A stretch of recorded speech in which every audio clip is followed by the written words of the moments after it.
Korean journalism. 8:32 exactly, and we now have spokesperson for City Parks Jenny Moodley to talk to us about the impact of the pandemic on cemetery space.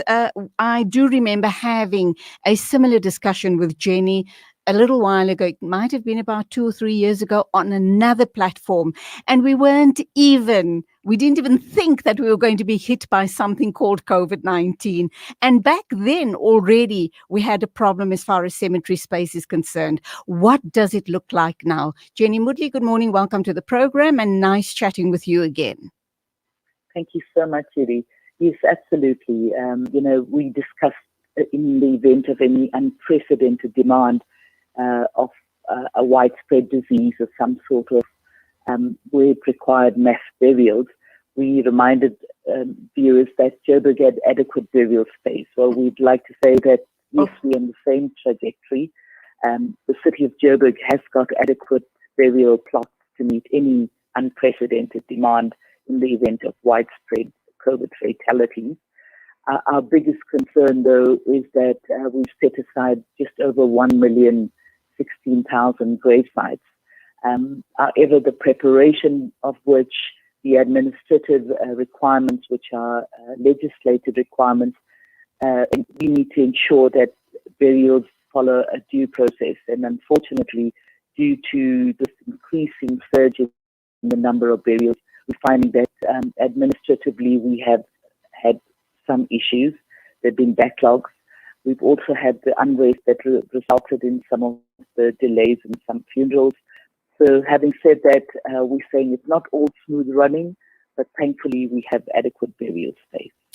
That's good news. However, we know that the scenario is different in other parts of the country. And I do know that you speak on behalf solely for Johannesburg. However, we've seen horrific pictures of situations around the world, Brazil, South America, India, etc. Can we be comforted in the knowledge that we won't be seeing such scenarios playing out in our part of the world? And I know that you don't have a crystal ball in front of you, but for now we are good. And what is it that we as citizens or Joburgers or Gautengers or people in South Africa, what do we need to also be doing, playing our part in making things easy for the burial societies, for city parks, etc.? Well, I think on many levels, yes, we just, from all the modelings and so on that we've received, we believe that the 1,016,000 would be adequate. But having said that, yes, we never know what becomes of new variants and so on, new strains and so on. So for us, it's just to anticipate some of that, to encourage alternative burial options. We see in our cremation, for example, we're seeing a surge in the number of families opting for cremations across all communities. We're also seeing an increase in second burials. So if there's a family-held gravesite, we're finding that families are approaching us to say, can we bury the loved one on top of a mum or a dad or a sibling, and so on. So this is truly being encouraged in the city of Joburg. As you know, we've got over 34 cemeteries, and over 30 have reached full capacity for primary burials, which means that the other 4 are the only active cemeteries currently in the city of Joburg with the adequate burial space. And that, of course, results in congestion. So we're finding that where there are protocols in place, for example, where the protocols maintain that there should be just 50 people at a burial site, there in some instances have been more than 50 people. We're finding that where families do come, there's a lot of litter left after burial. Oh, no. So again, we're appealing to families to maintain the integrity of our cemeteries, to protect the sanctity of our cemeteries. And we're also finding that funerals where the regulation appeals for families to ensure that it's within a 2-hour duration. That's including from the time the body arrives at your home all the way to the actual concluding of the funeral. That duration needs to be for 2 hours, and there's late funerals and so on, resulting in a knock-on effect when it comes to burial times in our cemeteries. So again, a huge appeal for families, for funeral homes to comply with the regulations in place currently. We are also finding that the number of families requesting reopenings has increased. So again, there's that appeal. Let's follow the administrative process. It's a very thorough process, and unfortunately, we need to comply with it. So please allow us at least 5 working days to process requests such as that. Okay, so here's the thing. With us as the Muslim community, we bury ASAP. The moment someone passes on, we get the ball rolling and try and, that's according to our religious laws, obviously. That would be a bit difficult for us to allow you 5 working days for a request, for example, for me to be buried in a sibling or a parent's grave, because we need the burial to go ahead ASAP. Is the suggestion then, and I mean, no one can determine when they're going to die, but perhaps get permission way in advance? What are the protocols involved if I want to be buried in my mom's grave, for example? I don't know when I'm going to die, but what sort of paperwork, what sort of permission, what is the process that we need to follow to get that in place, so that in the event that I should die, that all of that has already been done. So it's a very quick, easy process to follow. Thank you, Julie. That's such a valuable question. I think at this stage we haven't wrapped our head around that. But what we can say is that in terms of the Muslim burials, there is a committee that oversees that. So my suggestion is to approach the committee in advance at the particular cemetery where we have siblings and family members.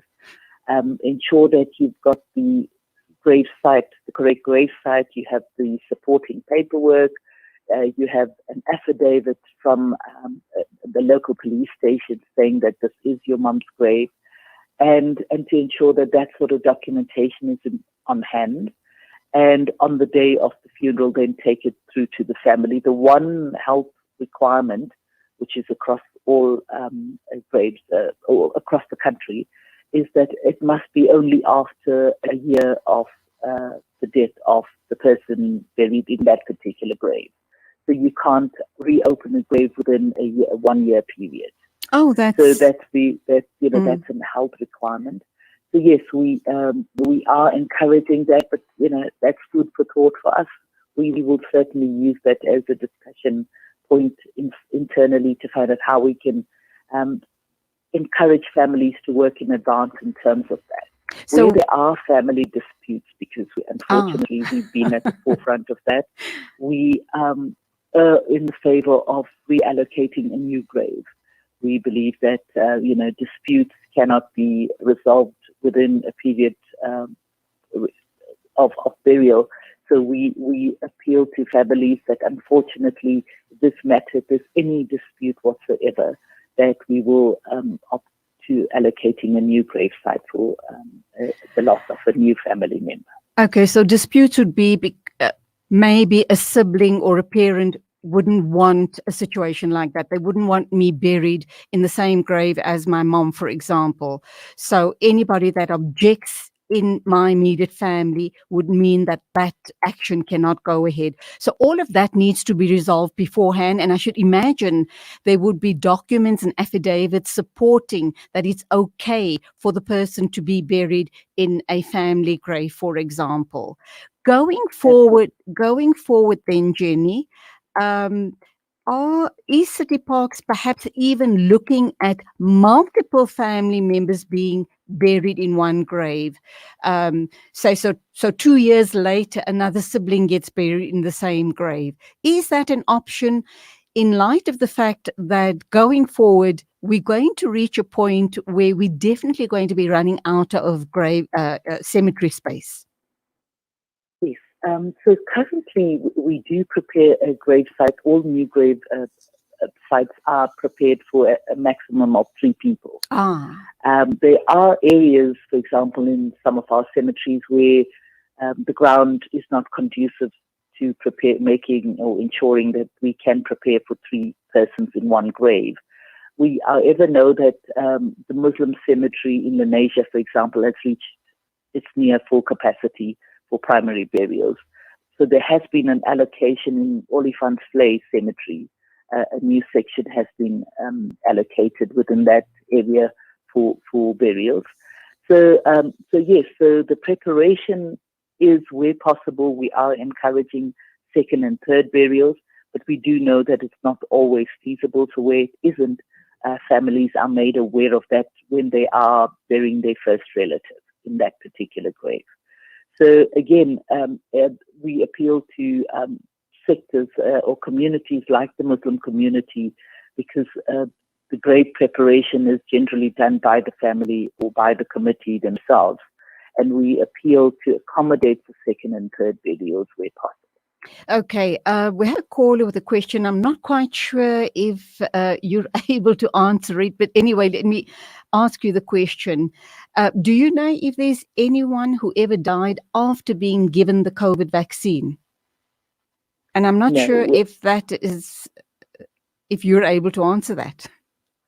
Yes. No, from our records, what the death certificate says is natural or unnatural. We unfortunately do not have, but due to the protocols in place, we can only tell if it's a COVID or non-COVID burial.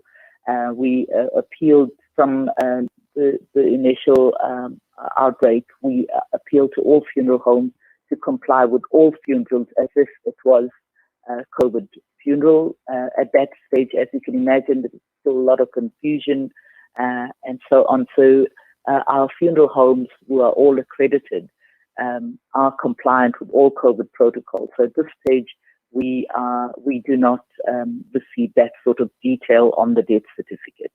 But again, funerals, we've seen a surge in the number of COVID burials.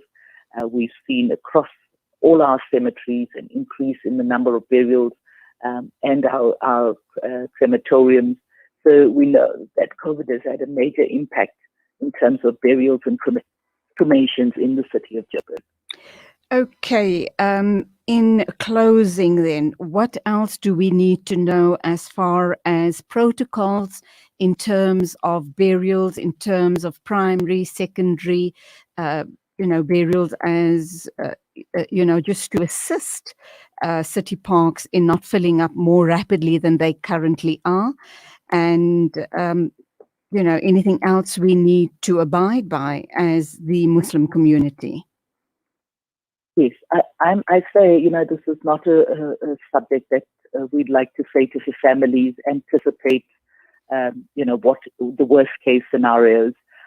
Familiarize yourself with all the protocols in advance, even though you have healthy family members. So often we find that, there's the added trauma of going through and arranging a funeral. And as part of for your own family's benefit and to ensure that this process runs smoothly, speak to your local imam, find out where and how the processes unfold, ensure that you have all documentation on hand. The administrative process is a legislated requirement, so please ensure that your documentation is on hand. And where there is a COVID death, ensure that your family members keep the social distancing during the funeral. We know that there's been super spreading events at some of the funerals in the city of Joburg. So again, we ask you to be cautious, wear those masks, carry those sanitizers to the cemetery if you need to, and steer clear from hugging and so on, because these are super spreader events. So a huge appeal. We know that Joburg itself is one of the hotspots.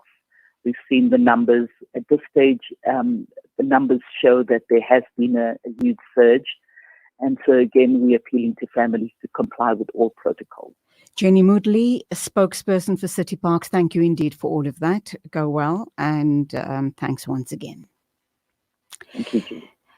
8:48 exactly, and I just also want to take the opportunity to commend all those volunteers and full-time workers at all the different Muslim burial societies, not only here in Gauteng, that's Sabri Chisti, CIT, I think it's Sultan Bahu, quite a few of them, and the Muslim burial societies throughout the country.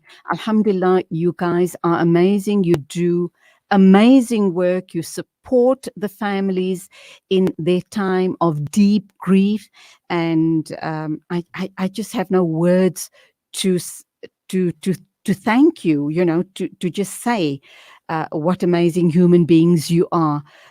Any time of the day or night, you called out, and you guys are willing, ready, and waiting to assist to the best of your ability. May Allah subhanahu wa ta'ala accept all of your efforts. 8:48 exactly, still to come on the show. We'll be talking with Sadiq Steenkamp about the opening up of the Umrah season.